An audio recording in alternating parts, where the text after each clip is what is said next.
पद्मभूषण रमाकांत रथंकर परलोक घटी 91 वर्ष बयस देहांत होइछि। श्री राधा कवि भाव से खूब परिचित थिले। 91 वर्ष बयस आखि बुझिछंती रमाकांत रथ। श्री राधा कवि भाव परिचित थिले रमाकांत रथ। पद्मभूषण रमाकांत रथंकर परलोक घटी। ये खबर वर्तमान आसी पहुंची एक दुखद खबर। 91 वर्ष बयस आखि बुझिछंती रमाकांत रथ। श्री राधा कवि भाव से खूब परिचित थिले।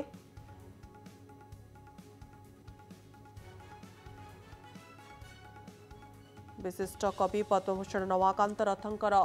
परलोकर खबर आसी। अमरेश पट्टनायक साहित्यिक आम सहित जोड़ी होती सुक्त पट्टनायक आपण को स्वागत करुछि कनक न्यूज को। एक दुखद खबर सामना को आसी। पद्मभूषण रमाकांत रथ आम गहन रे नहांती। 91 वर्ष आखि बुझिछंती। तेबे ये खबर को प्रथमे केमती देखुछंती एवं केते कष्टदायक ये खबर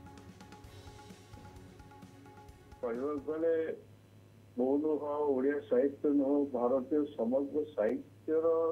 सहित जड़ित प्रत्येक प्राण ए मुहूर्त स्तब्ध। आम केवल जुग नुह गोटे नव जुगर प्रतिष्ठा करते गोटे जुगर दिगांत करते। जो जुग वर्ष वर्ष धरी जुग जुग धरी बढ़ी आसाला से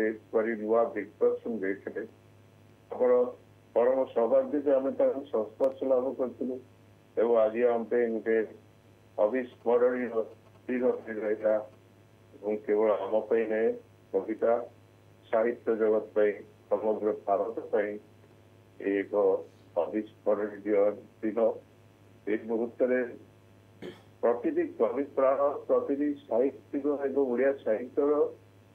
विकास समृद्धि जदि तार प्रमुख अवदान अच्छी आमर प्रिय रमाकांत रथ गभीर श्रद्धा सम्मान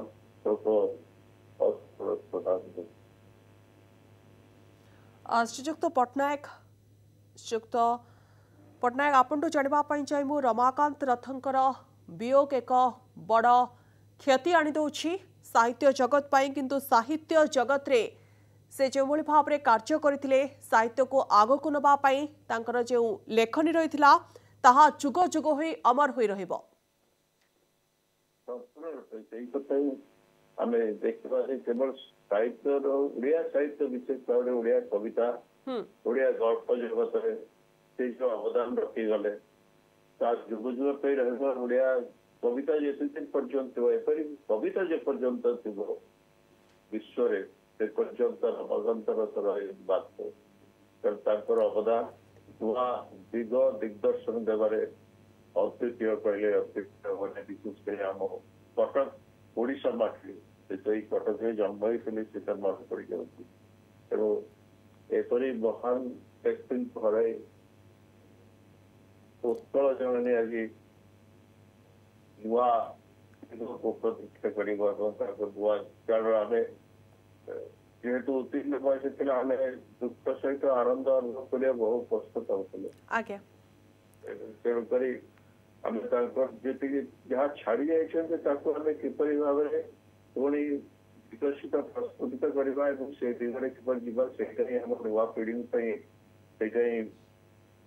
अवदान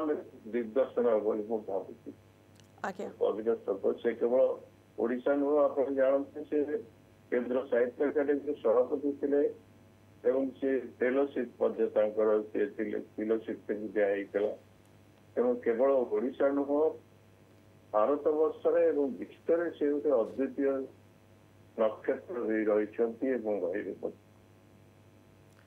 निहाती भाव में एक अद्वितीय नक्षत्र हो रही जुग जुग पाई अद्वितीय नक्षत्र हो रही एक बड़ क्षति साहित्य जगत पाई। बहुत बहुत धन्यवाद आपण आम सहित जोड़ी हेले। वर्तमान समय विशिष्ट लेखक गौरहरि दास आम सहित जोड़ी होती। युक्त दास आपण को स्वागत करुछि कनक न्यूज को। ए दुखद खबर सामना को आसुछि रमाकांत रथंकर परलोक घटी आज आपण तांकु केमती मन पकाइबे एवं ओडिया साहित्य जगत पाई साहित्य जगत केमिति आगो को जीव तांकर जो प्रयास रहितिला या केते उच्च कोटर थिला। कवि रमाकांत रथंकर वियोग सहित ओडिया साहित्यर नुहे भारतीय साहित्यर गोटे जुगर अवसान घटी अल्प किसी समय व्यवधान भितर मात्र गोटे जोड़े वर्ष भितर जमी मनोज दास और जयंत महापात्र और तापर रमाकांत रथ चलीगले आमर शून्यतार दिग प्रति देखे दौची कारण ये तीन जनकर नाम उल्लेख करिवार कारण होची ये तीन जनक केंद्र साहित्य अकादेमी सर्वोच्च सम्मान फेलोशिप पाइथिले। केंद्र साहित्य अकादेमी सबुठ बड़ बड़ लेखकों को फेलो बोली कह जाए। ओडिशार सौभाग्य गोटे समय 4 जन फेलो थिले मनोज दास रमाकांत रथ जयंत महापात्र एवं आम गण में सीताकांत महापात्र। कवि रमाकांत रथंकर ओडिया साहित्य अवदान अनस्वीकार्य श्रीराधा यही बहिटर ना कहीदे 7 वर्षर सब राज्यर कविता अनुरागी साहित्य पाठक से बुझी जाती। रमाकांत रथ कवितार ये जो मिथ को आनी पुणी साधारणीकरण कले एवं साधारण समाजर जड़े नारी भाव चित्रण कले तार रक्त मांस दुख क्षोभ आवेग भावप्रवणता ईर्षा तार लोभ सब कथा को आगुरी अन्य कौन कवि कर केवल राधा नुहे पीपलातक अनेक कोठरी संदिग्ध मृगया सचित्र अंधार सप्तम ऋतु एवं तार बहु कविता रही जहाँकि चिरकाल अमर रखिब एवं ओडिया कवितार परंपरा रमाकांत रथ परंपरा सहित आधुनिकतार समन्वय आनी कवितार फांक दे आम पाठक माने जेभली ओडिया साहित्य ओडिशार परंपरा ताकू देखि पारुथिले एवं आधुनिकतार मध्य तार उपस्थिति अनुभव करि पारुथिले।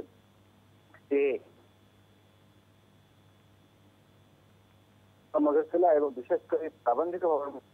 बहिर जो पृष्ठबंध गुड़िक लिखुले से गोटे अत्यंत गोटे गोटे धाड़ी गोटे गोटे आमर चिदाकाश को आंदोलित करदे आलोड़ित करदे। रमाकांत रथंग पर आउ जन कवि ओडिया साहित्य कि भारतीय साहित्य केवे पाइब नाही से भारतीय काव्य साहित्य शिखर पुरुष बोली मर्यादा दिया जाए। से सब प्रकार पुरस्कार सम्मादन पाई भारत सरकार पद्मश्री पद्मभूषण सारला पुरस्कार विश्व पुरस्कार केंद्र साहित्य अकादमी पुरस्कार सबू कबीर सम्मान बहु पुरस्कार सम्मानित कर से गोटे दृष्टि देखले से ओडिशार परिचय थे सती राउतराय जड़े जड़े कवि को जो पचारे रमाकांत रथ कहते तेणु जो वियोग शून्यता सृष्टि है अपूर्ण आत्मप्रति श्रद्धांजलि अर्पण करोडिया साहित्य चिरकाल मन रखिब ये कथा विश्वास रखुच्छी। निहाती भाव जो कथा आप आलोचना करते विशेष भाव में जो रमाकांत रथंकर वियोग घटी 91 वर्ष आखि बुझी रमाकांत रथ यह साहित्य जगत पाई केवल ओडिशा साहित्य जगत पाई नुहे भारत साहित्य जगत पाई एक बड़ क्षति हम। शुक्त दास आपन जानापी चाहबू कि अनुभूति आपणकर रही कि जहाँ बांटापी चाहिए आज आम आपण आम सहित कवि रमाकांत रथ को नहीं 100 प्रकार स्मृति रही गोटे कथा मन पड़ी जिते केंद्र साहित्य अकादेमी फेलोशिप देवाक स्थिर करागला जहाँ को फेलोशिप दि जाए से उत्सव जो हुए से केंद्र साहित्य अकादेमी सभापति जी उपस्थित रहा पड़ो से केंद्र साहित्य अकादेमी सभापति थे विख्यात बंगला लेखक सुनील गंगोपाध्याय इडकल ऑडिटोरियम व्यवस्था कराइला किंतु से मुझे जाइली थी केंद्र साहित्य संपृक्त संपृक्त अच्छी आम जाइए एयरपोर्ट को किंतु से दिन वर्षा कारण उड़ाजाटा कलिकतार जो उड़ाजा आसूला से अवतरण कर पारा ना से फेरीगला तेणु से उत्सव बातिल करा पड़ा तार किसी दिन पर मास 1.5 मास पर पुणी थे से दिन पुणी थे आउ गोटे उत्सव है सुनील गंगोपाध्याय आसले कार्यक्रम करागला जिते से उत्सव में उपस्थित थे मत कह पड़ा मुझे रमाकांत रथों सब कथा 2 थर करा पड़े कारण क्या गोटे थर उत्सव प्रेरण करे कि एत बड़ से कवि जे गोटे उत्सव सर ना से दिन 2टा उत्सव से आयोजन करा पड़ा 2 थर केंद्र साहित्य सभापति आसा पड़ा से दिन से घरे आम गोटे खाଇବା व्यवस्था करते केंद्र साहित्य अकादेमी कलिकता अधिकारी मु एवं अन्य केतन जाइलु तांकर पत्नी शांति देवी से बहुत आग्रह सहित से आमको कहते एवं से बहुत आदर सहित कहते तुम्हें मत एभली कहले मु कौन लोभी गोटे सभा को जगह 2 सभा कर मन कथा नुह आप सब 1 रु अधिक दाबी करती मुझे जो चीन गली से ही मत मो नाम सुपारिश करके 2002 रे चीन को पठे मुझे आसिक से बहीटी लिखिली और से बहीटी उत्सर्ग कली से कहले ये गोटे छुटिया कथा सब बेले कवि लेख जाऊँगी तो मत एत बड़ कहीं सम्मान देल एत मर्यादा देल प्रत्येक थर प्रत्येक कथार केते केते कथा हालुका सी एभली जन कवि थे एडे गंभीर किंतु तांके संगे जिते प्रकार आम कथबार्ता कले जहाँ चली से कथा कही था किभली भाव से कविता लिखिले किभली भाव से तो शिक्षक थे जितेबले साहित्य एवं प्रशासन भितर समन्वय केमी रखुते नंदिनी सत्य मुख्यमंत्री थिला बेले सत्न प्रभावशाली मुख्यमंत्री व्यक्तिगत सचिव से कथा मत कहते पुओटी जो परलोक होता मरी जाता ता दुख को जो कविता लिखते से विषय मत कहते से बहुत कथा कहती एवं अनेक समय अनेक भल बही पढ़ा दिखती मोर मन अच्छी जितेबले से आम संवाद कार्य करते संवाद को आसी गोटे उत्सव को कहली मुझे सर आपण एत समय केमी पाई ये सब केमी लिखिं से कहले मुझे चाकरी जीवन जो रही विभिन्न अंचल आदिवासी इलाकार से जो जन्नराति से जो जन्न से तालबण एवं सेपटी एकदम निरंजन अंधकार भर बाघर हेंटाल ये सब परिवेश अनुभूति सब मो भर था मुझे लिखिली एवं विशेषकर श्रीराधा संपर्क से कहते सब श्रीराधा मु लिखी ना मत किए जन लिखे नहीं कारण ना मुझे धाड़ी गुटा लिखि पार नथी एभली बहुत स्मृति अच्छी रमाकांत रथ को नहीं आज वर्तमान शिशु मन पड़ी एवं बहुत दुख भी लगुच आउ जन कवि को देखिपारे मात्र किसी दिन तले मात्र 10-15 दिन तले केन्द्र साहित्य अकादेमी सचिव डॉक्टर के श्रीनिवास राव आसी एवं सी 3 जन देखा जाते जगन्नाथ प्रसाद दास को कवि रमाकांत रथ को और सीताकांत महापात्र को से दिन से आम हाथ धरी कहते मत लगुला चीनी टी अधा चिन्ह रोचे चीनी पाना शोते शीत लगुला बोली देखिक आसी कि आउ थे देखा सब थर जन्मदिन को फुलटी एवं से बहुत कथा बहुत लोग बयस समय से रसगोल्ला खाए भल पाते खूब कम लोग मिठा खाती से रसगोल्ला खाए भल पाती देखिए भारी खुशी होती आउ थे जो देखा हेनी स्पर्श देखा मिलनी से कथा भाविला बेलू मन विषम हो कवि रमाकांत रथ जी जानी जी पढ़ी से केवे भूली पार श्रीयुक्त दास जानापी चाहबू पद्म विभूषण रमाकांत रथंकर वियोग घटी ये खबर साहित्य जगत रे एक प्रकार शोकाकुल परिवेश सृष्टि करछि से कथा नुहे जो माने जानिछंती पद्म विभूषण रमाकांत रथं को आज समस्ते भांगी पड़िछंती दुख रे किंतु तांका लेखार थीम एवं शैली जहाँकि ओडिया साहित्य को एक नुआ दिग देखाइथिला। हाँ आम पद्म विभूषण कहवा नहीं कहीं से पद्म भूषण थे कारण कवि परिचय बड़ परिचय ये परिचय पद्मश्री पद्म भूषण पद्म विभूषण ये बड़ कथा नुह से पद्म भूषण रमाकांत रथंकर कवितार गोटे सारल्य एत सहज भाव दिशे किंतु पढ़ीदेला बेलू एत मंज कथा कही दिखती से हूँ विशेषत्व खूब सहज भाव दिशुआ जमी लगे से जी कहीं ना से लिखिपार कि से धाड़ी से लिखिपारे तुम्हें नीलकणी रंगर छुरी मत चिरी दे जाओ ये शिराधार जो गोटे धाड़ी ये एत सुंदर भाव से लिखिं कारण रमाकांत रथ प्रकृत में शब्द को गणी गणी हिसाब कर लिखती सी एणु तेणु किसी लिखती जी शब्द दरकार पड़े से शब्द व्यवहार कर छोट काट मत कर दिखती नहीं मोर सौभाग्य बहु कविता संवाद साहित्य पृष्ठ प्रकाश कर सौभाग्य आमको से से सौभाग्य और कवितार से रोचे स्पर्श जोटा कि अति निबिड़ अंतरंग अनुभूति कहते जमी किसी आउ कि बाहर आउ कि भाव्य तो रही जाए ना मु सब कहे कवितार स्वर में श्रृंगार और सन्यास ये दीटा रहे श्रृंगार और सन्यास ये कविता स्वर रे देखबा पड़छि बहुत बहुत धन्यवाद पड़े जीवी ए संसार को से भल पाते प्राण भरी सब कहते श्रीपाद पड़े जी कहले आप उद्यत कोणार्क भरी सब पड़े जावाई कहीं प्रस्तुत ये जो श्रृंगार और सन्यास स्वर दीटी जगह दिखे तो रमाकांत रथंकर कविता ही आम अनुभव कर भाव श्रृंगार स्वर जहाँ देखा मिली बहुत बहुत धन्यवाद आपण आलोचना गौरहरि दास विशिष्ट लेखक आम सहित जोड़ी होते वर्तमान समय आम सहित जोड़ी होती विजयानंद सिंह शुक्त सिंह आपण को स्वागत करुच्ची कनक न्यूज को ये खबर सामना को आसी आज समस्त आखिरे लुह रमाकांत रथ आम गहणे नहांती किंतु आपण केमती आज तांको मने पकाउछंती कारण रमाकांत रथंकर कविता ओडिया सांप्रतिक साहित्य को पुनर्गठन करिथिला। पद्मभूषण रमाकांत रथ को तिरोधान संवाद आज भारतीय साहित्य को दुखरी म्रियम्लान कर भारतीय साहित्यर लेखक को आज दुखरे भांगी पड़ी। रमाकांत रथ जातीय आंतर्जातिक स्तर में ओडिया साहित्य को जेभली भाव में उन्नीत करते महिमान्वित करते तार पटांतर ना। रमाकांत रथ का परिचय ही रमाकांत रथ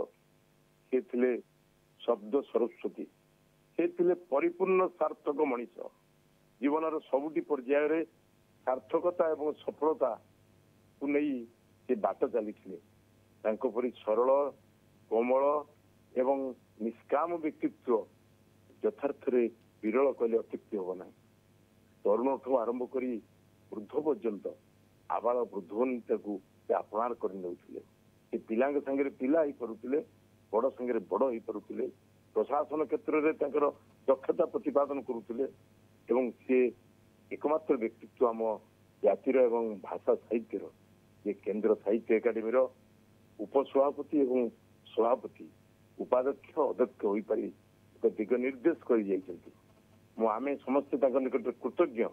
उत्कल साहित्य समाज 1903 मसीह गठित होता एवं भारत वर्षर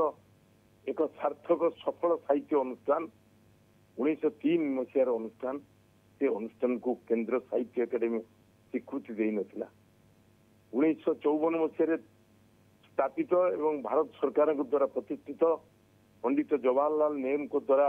ये प्रथम सभापति द्वारा नेतृत्व चली अनुष्ठान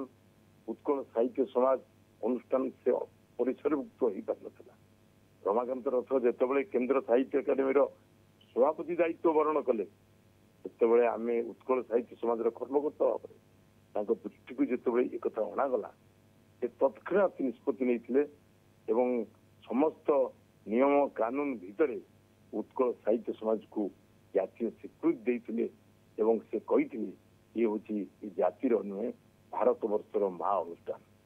से प्रति क्षेत्र में ओडिया चेतना एवं ओडिया भावना को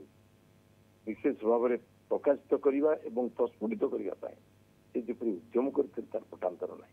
एक विराट विशाल मनीष थे अंतर भितर सबू मनीष जपरी खुंदी रही व्यक्तिगत भाव में अनुभव कर एक आमर जातिर एक क्षति जो क्षति भरणा करनी हो ना। रमाकांत रथ ही रमाकांत रथ श्रीराधा ही श्रीराधा ये अमर एवं ओडिया साहित्य कहीं देश मनीष थिबा पर्यंत रमाकांत रथ थे अच्छी रही निहाती भाव में रमाकांत रथ अच्छी थिले आउ रहिबे मध्य तांकर जो अवदान होइथिला ये अवदान सबुदिन मन रहिबो कारण ओडिया साहित्य जगत को से एक नुआ दिग देखाइथिले। तांकर जो लिखनर शैली रहिथिला विशेष शैली रहिथिला जाकि ओडिया भाषा को आज अनन्य करि पारछि। बहुत बहुत धन्यवाद श्रीयुक्त विजयानंद सिंह आम सहित जोड़ी होते किंतु यार भितर दुखद खबर सामना को आसुछि जेतेबेले रमाकांत रथ आम गहन नहांती सुमिजित सिन्हा तांका बासभवन निकट में उपस्थित अच्छा सुमिजित जानापी चाहबू ये दुखद खबर सामना को आसुछि 91 वर्ष आखि बुझी रमाकांत रथ एवं एक बड़ क्षति केवल ओडिशा साहित्य जगत पाए नुहे भारत साहित्य जगत पाए एक बड़ क्षति शेषकृत्य केतबेले कराजिबो किछि सूचना रहुछि कि सुमिजित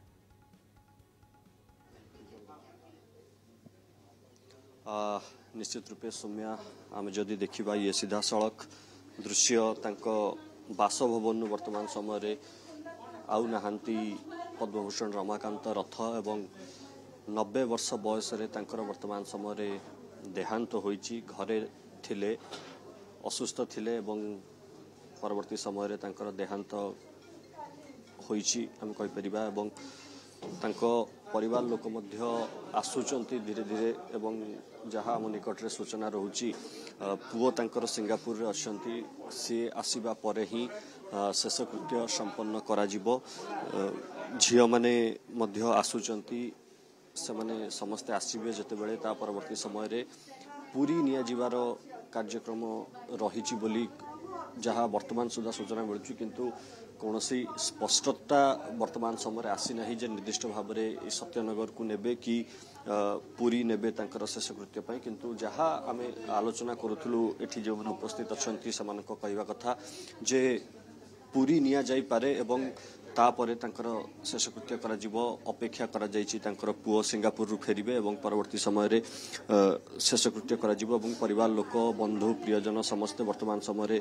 आसी एठारे पहुंचुचंती एवं तांकर शेष दर्शन वर्तमान समय रे करूचंती आपण जानिथिबे रमाकांत रथ एक अनुष्ठान निज मध्य थिले एवं साहित्य क्षेत्र रे तांकर जो अवदान रहिथिला ताकू समस्ते जानिचंती एवं समस्ते ग्रहण मध्य करिचंती पूर्वतन मुख्य